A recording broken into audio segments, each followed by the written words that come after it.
Aujourd'hui, c'est le deuxième jour de notre séminaire Église d'or. Église d'or. Hier, je vous ai parlé d'un homme qui s'appelait Jonas. Cet homme qui avait fui la face de l'Éternel. Aujourd'hui, nous allons continuer. Église d'or, comme il est écrit dans le livre de Proverbes, chapitre 10, verset 5. Je lis la parole de Dieu au nom de Jésus-Christ. Celui qui amasse pendant l'été est un fils prudent.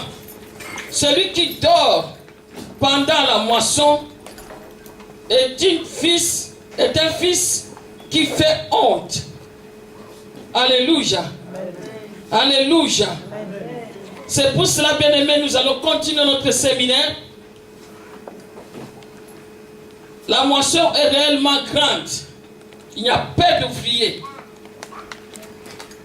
Le message que Dieu va nous parler, il a commencé hier, va nous réveiller. Amen.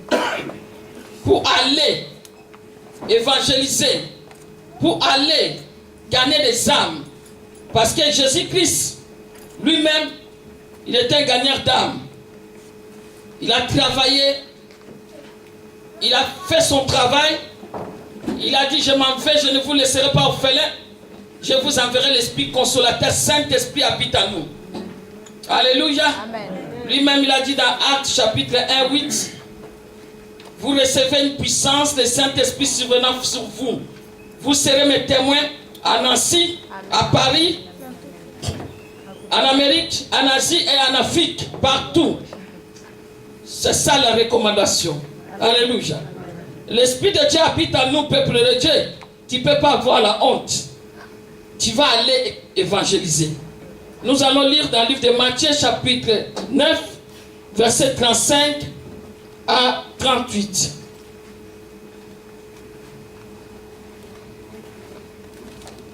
Matthieu, chapitre 9.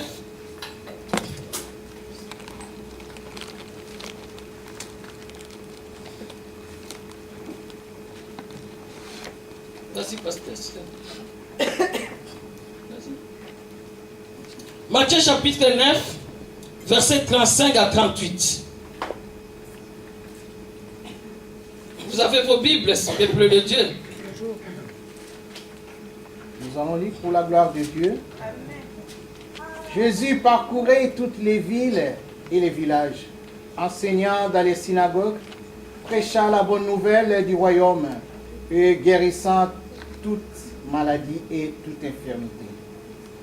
Voyant la foule, il fut ému de compassion pour elle, parce qu'elle était languissante et abattue, comme des brebis qui n'ont point de berger.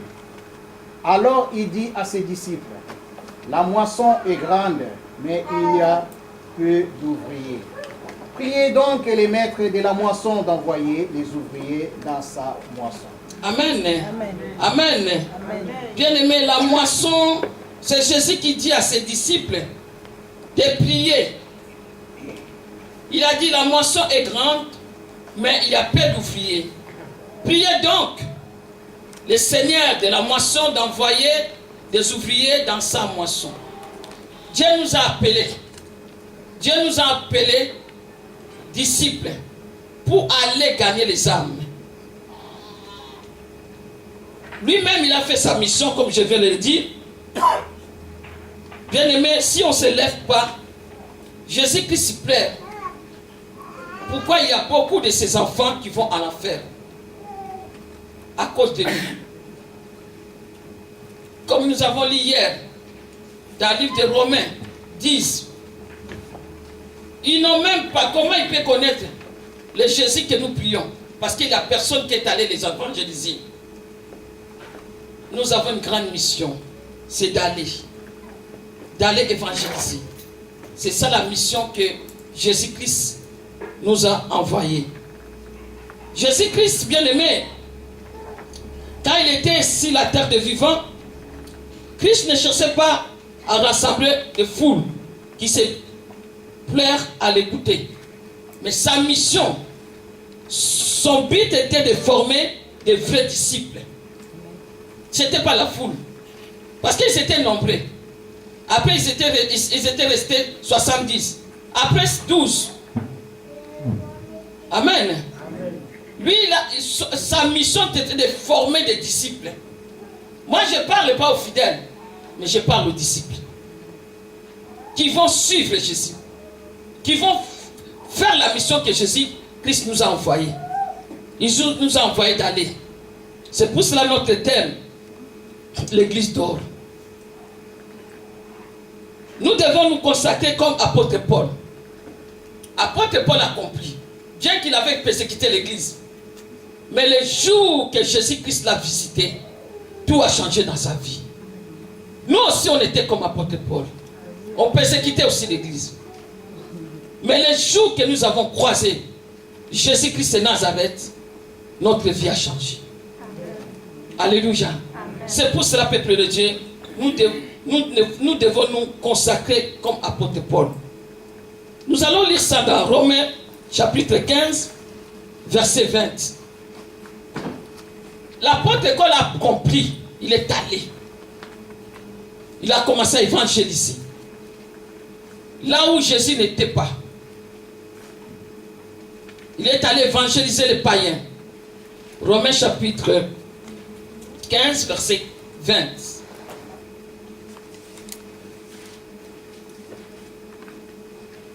Vous y êtes, peuple de Dieu. Romains chapitre 15, verset 20 nous dit, je lis la parole de Dieu au nom de Jésus-Christ. Ça, c'est l'apôtre Paul qui parle.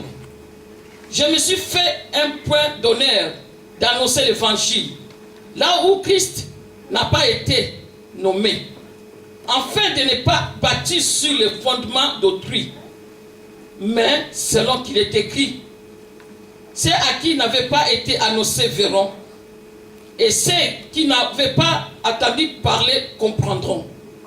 Bien, l'apôtre Paul est allé évangéliser, annoncer la bonne nouvelle du royaume.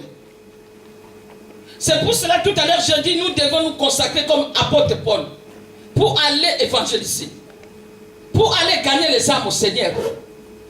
Nous voyons des témoins de Jéhovah, nous voyons des mormons, ils vont toquer dans les portes. Mais nous les chrétiens, nous avons l'Esprit de Dieu à nous. L'Esprit de Dieu dans l'homme, ce n'est pas pour la timidité, mais il nous a donné l'esprit de force pour aller parler de sa part. Parce que la Bible dit, sans moi, vous ne pouvez rien. Alléluia. Avec moi, vous ferez des exploits. Nous avons l'Esprit de Dieu à nous. Mais nous avons honte. Il y a quelque chose qui ne va pas. Il y a quelque chose qui ne va pas, peuple de Dieu. C'est ça que j'ai dit hier. Ça fait des années que nous avons donné notre vie au Seigneur. Est-ce calcul? Regarde-toi. Tu as déjà gagné une âme au Seigneur. Alléluia. Amen. Alléluia, Église. Amen. Regarde-toi, examine-toi. Qu'est-ce qui t'empêche d'aller toquer aussi, d'aller gagner une âme au Seigneur, au marché, dans le foyer, partout, même là où tu habites, même dans votre immeuble, il y a des païens qui ne connaissent pas le nom de Jésus. Bien-aimé, que Dieu nous aide. Que Dieu nous donne la force. Apôtre Paul a dit, moi je me suis fait un point d'honneur d'annoncer l'évangile. Il n'a pas honte de l'évangile. C'est une puissance. C'est une puissance, l'évangile. Quand tu vas parler, ce n'est pas toi qui vas parler. C'est l'Esprit de Dieu qui va parler. Amen. Alléluia. Amen. C'est pour cela, soyez comme apôtre Paul, consacrez-nous, donnez-nous à l'évangile. Dieu nous a donné cette vie de Nancy. Mais nous sommes en train de dormir. Église dort. Église dort. Quand il y a des moments, organise des séminaires, ou bien aller faire l'évangélisation, il n'y a que les mêmes personnes qui viennent. Les autres, ça ne les regarde pas. Bien, mais tu auras des comptes à rendre à l'Éternel. Alléluia. Parce qu'il nous a donné la bouche, n'est-ce pas? Alléluia. Pour aller évangéliser. Pour aller parler de sa part. Quand tu ne le fais pas, tu auras des comptes à rendre. Mais je sais que après ce séminaire, tout le monde va se lever. Alléluia. Alléluia. Nous allons lire encore 2 Corinthiens 10, verset 16. 2 Corinthiens, toujours apôtre Paul. Il a compris parce qu'il a vu Jésus. Il a compris la puissance de l'évangile. Il a dit, je n'ai pas honte. 2 Corinthiens, chapitre 10, verset 16 nous dit, en évangélisant les contrées situées au-delà de chez vous, au lieu où nous glorifions de ce qui a déjà été fait dans le domaine des autres, que celui qui se glorifie dans le Seigneur. Verset 18 nous dit, car ce n'est pas celui qui se recommande lui-même qui est éprouvé. C'est celui que le Seigneur recommande. Alléluia. Alléluia. Bien-aimé, quand tu vas évangéliser, tu es tenté de glorifier le nom de Jésus-Christ. Tu es tenté de lever le nom de Jésus-Christ. Tu es tenté de parler du nom de Jésus-Christ. Tu vas parler à la personne Jésus-Christ t'aime. Parce qu'il y a beaucoup de gens qui ont des blessures intérieures. Il y a beaucoup de gens qui attendent que toi, tu lui parles de Jésus. Celui qui guérit. Celui qui est notre sauveur. Tu vas témoigner ta vie. Là où Jésus t'a ramassé, c'est une façon d'évangéliser. Alléluia. Amen. C'est une façon d'évangéliser. Tu vas témoigner. Moi, je vais témoigner comment Jésus m'a ramassé. Moi, j'adorais l'argent. Amen. J'adorais l'argent, j'adorais les bijoux. Mais Dieu m'a ramassé, il m'a tout pris. Alléluia. Alléluia. Je ne sais même pas les jours que j'ai acheté les bijoux en or. C'est ça. Les jours qui va me bénir, je ne vais plus adorer les bijoux. Je ne vais plus adorer l'argent. Parce que j'ai compris. J'avais beaucoup, hein, mais il m'a fait baisser par terre. J'ai commencé à vendre des fous. J'étais humilié. Alléluia. Alléluia. C'est là. Il savait que oui, il faut que je l'arrache ce qu'il aime, ce qu'il adore, pas aimer, adore. Il m'a arraché. À ce moment-là, bien aimé, je regardais ni à gauche ni à droite, je regardais seulement celui qui m'avait appelé. Jésus-Christ. Je l'ai suivi jusqu'à présent. Alléluia. Alléluia. Il ne faut pas adorer l'argent. Il ne faut pas adorer l'argent, peuple de Dieu. Aimer, mais pas adorer. Tu seras esclave. Moi, quand on me dit commerce là-bas, je prends l'avion jusqu'à Kinshasa, jusqu'à Kisangani, pour chercher l'argent. Alléluia. Dieu nous connaît. Il faut témoigner. Quand tu vois quelqu'un qui adore l'argent, tu dis, oh, bien aimé, l'argent va te suivre, mais toi ne suivez pas l'argent. N'adorez pas l'argent. Parce que l'argent habite à nous. Alléluia. L'argent habite à nous. Au temps fixé, quand Dieu va te bénir, tu n'auras pas l'orgueil. Parce qu'il t'a déjà brisé. Alléluia. Il t'a déjà brisé. Tu ne peux pas adorer l'or parce qu'il t'a déjà brisé. Tu sais que oui, il peut me faire descendre comme il m'a déjà fait. Alors, j'ai la crainte. C'est pour cela que l'apôtre Paul a dit, moi je cours. Je vais évangéliser là où Jésus n'a pas évangélisé. Alléluia. Amen. Nous allons lire encore 2 Pierre 3, versets 9 à 10. 2 Pierre chapitre 3, versets 9 à 10.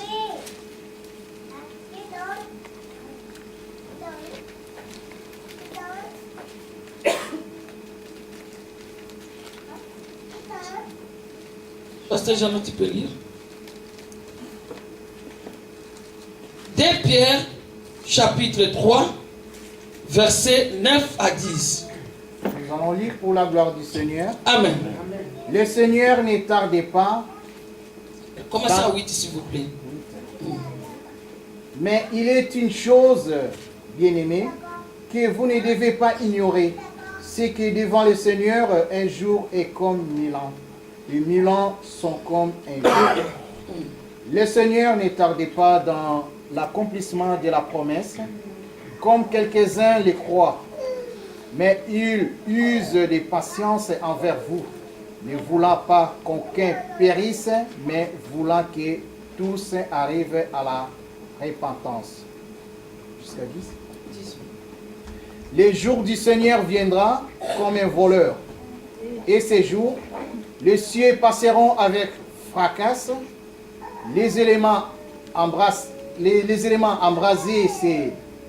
se dissoudront, et la terre avec les œuvres qu'elle renferme sera consumée. Amen. Amen, peuple de Dieu. Verset 9 nous dit, le Seigneur ne retarde pas l'accomplissement de sa promesse, comme quelques-uns le pensent. Il use de patience envers vous. Il ne veut pas qu'aucun périsse. Bien aimé, si les gens périssent, parce que nous ne leur avons pas annoncé l'évangile, c'est pour ça qu'ils périssent. Jésus revient bientôt. Il est à la porte. La parole de Dieu nous dit, il ne veut pas qu'aucun périsse, mais il veut que nous arrivons à la repentance.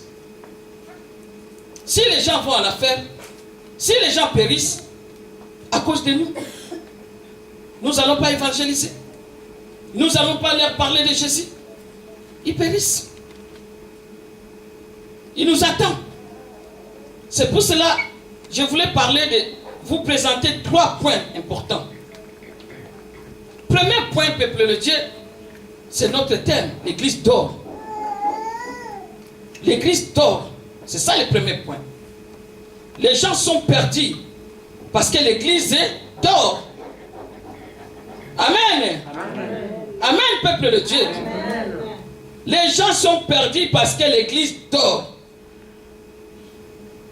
Deuxième point, c'est un péché. Ça veut dire quoi? Le fait qu'il n'y a personne qui ne connaisse pas Dieu. Il y a personne qui ne connaisse pas Dieu. Il y a des gens qui ne connaissent pas Dieu. Bien aimé, c'est un péché. Il y a beaucoup de gens qui ne connaissent pas Dieu. C'est un péché. Nous sommes en train de pécher. Parce qu'il y a beaucoup de gens qui ne connaissent pas Dieu. À cause de nous. C'est un péché, peuple de Dieu. Vrai ou faux? Troisième point, c'est une honte. Hein? Cette vérité est une cause de honte. Lui-même, la Bible nous a parlé dans Proverbes. Proverbes chapitre 10, verset 5. C'est une honte, bien aimé, pour nous les chrétiens. Quand on ne va pas prêcher la vérité, la parole de vérité, quand on ne va pas gagner les âmes au Seigneur, c'est une honte. Honte à nous. Parce que personne, il y a des gens qui meurent. On ne veut pas les toquer, même votre voisin. Tu sais qu'il ne connaît pas le Seigneur. Tu as peur même d'aller toquer. Est-ce qu'on peut partager? Tu ne peux pas aller dans l'autre immeuble, mais dans votre immeuble. Bien aimé, il faut aller gagner les âmes au Seigneur. Il faut aller prêcher. C'est pour cela, bien aimé. Point B, un grand privilège. Je vais vous parler d'un grand privilège. Le plus grand privilège que Christ nous a donné est celui de proclamer l'évangile à toutes les créatures. Ça, c'est un grand privilège. Toute créature, parlez-lui, parlez, à évangéliser. Ça, c'est le plus grand privilège que Christ nous a donné. Allez évangéliser. Allez parler du Seigneur Jésus. Ici en Europe, bien aimé, en Afrique, on faisait l'évangélisation. Arrivé en Europe, la honte, tu as peur. Même si tu te dis, moi je suis athée, Même si tu dis, moi je ne crois pas, bien aimé, ce que tu vas lui dire, ce que toi tu vas parler, va toucher son cœur. C'est l'Esprit de Dieu qui va toucher le cœur. C'est l'Esprit de Dieu qui ramène le cœur. Ce n'est pas toi qui ramène le cœur. Alléluia. Ce n'est pas toi qui vas ramener son cœur au Seigneur Jésus. C'est l'Esprit de Dieu. Toi, parle seulement. Commence à évangéliser à votre entourage, dans votre immeuble, et l'église sera remplie. Je vous dis la vérité. Si nous prenons cette décision de s'élever avant d'aller évangéliser, tu pries même pendant une semaine, Seigneur, je vais gagner une âme pour toi. Bien aimé, tu vas gagner. Vrai ou faux?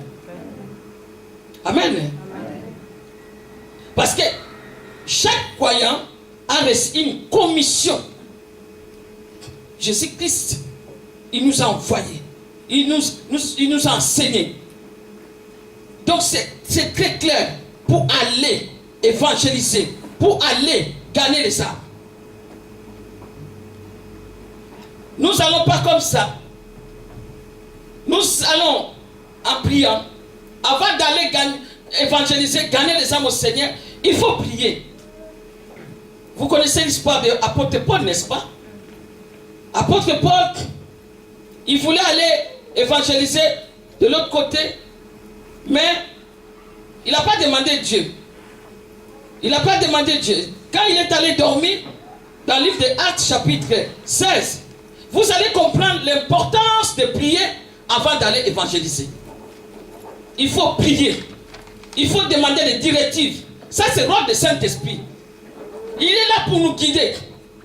Il est là pour nous orienter. Il est notre guide. Il faut demander à Saint-Esprit. Même l'église, avant d'aller évangéliser, on fait la prière que Saint-Esprit nous guide. Si c'est personnel, avant d'aller, tu peux faire ça le week-end toi-même. Les tracts sont là. Tu vas, mais avant d'aller, il faut prier Dieu. Il faut insister. Saint-Esprit, guide-moi. Saint-Esprit, oriente-moi. Il est là. Le rôle de Saint-Esprit, c'est de nous guider. Le rôle de Saint-Esprit, c'est de nous enseigner. Le rôle de Saint-Esprit, c'est de nous corriger. Mais on abandonne Saint-Esprit. On ne veut pas parler à Saint-Esprit. Il est là attristé parce que tu ne le calcules pas. L'Esprit de vérité, c'est lui. Saint-Esprit, c'est Dieu. Alléluia. Alléluia, peuple de Dieu. Amen. Nous allons lire Actes chapitre 16, verset 1 à 10. Vous allez comprendre comment Saint-Esprit dirige, guide les pas de ses enfants. Actes des apôtres. Actes chapitre 16.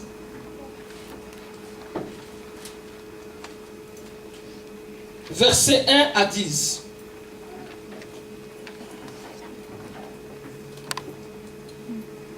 Écoute cette parole, écoute cette lecture. Tu vas comprendre que tu ne peux pas faire de toi-même. Il faut prier. Nous allons lire pour la gloire du Seigneur. Amen. Il s'est rendu ensuite à Derbe